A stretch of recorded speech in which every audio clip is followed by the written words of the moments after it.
zan yi wa Fadima yabo, ya Allahu kara ban dama dan abin yabo. In ta yabo gana na Fadima baiti ya zuzzubo, Fadima zan yi wa yabo. In ta ahaba murnar Zahra Fadima. Ya Allahu yo salati bun sayyidil wara, mai wala saufa mai gidana abban su Zahara.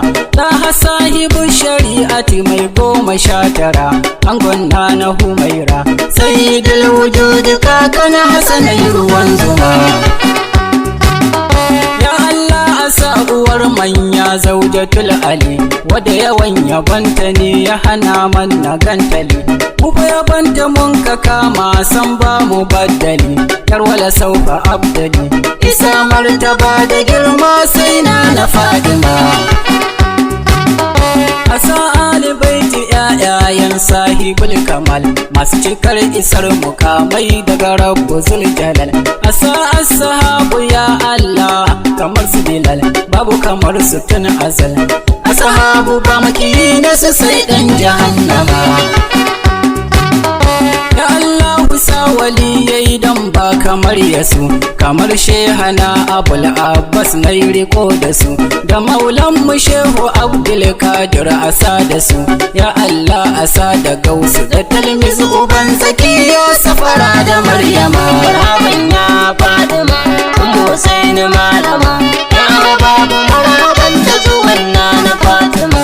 Ya babu marhaban da zuwan na Fadima, ya aka ji da hidimar mauludin mukarrama. Ni ma na taya mu murnar samun mu'azzama, zan amfani da wagga dama in miƙa sallama gun matar Imam Ali mai silke da kwalkwali. Salamun alaiki ya matar Sayyidi Ali, salamun alaiki ya mai haske da kyalkyali. Salamun alaiki kin wuce kowa a hankali, salamun alaiki nace mai kinki jahili. Salamun alaiki ya mai matsayi musalsali, salamun alaiki babu yake ko a dandali.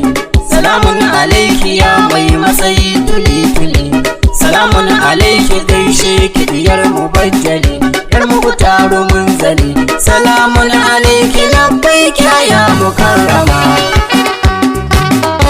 Ina gaida masu sallah jigo na azumi, in ta so ta shafe sallawa zai yi tsegumi. Wadda ilahu yayi wa baiwar kware masu ilimi, wanda ya kita zai gumi. Mata sai ku duba girman baiwar na Fadima. Mata in sun gama al'ada babu ce kuce, sai sun rama sallolin su wajibi ga ya mace. Fadima ce ta ce a daina an bar shi ya kace.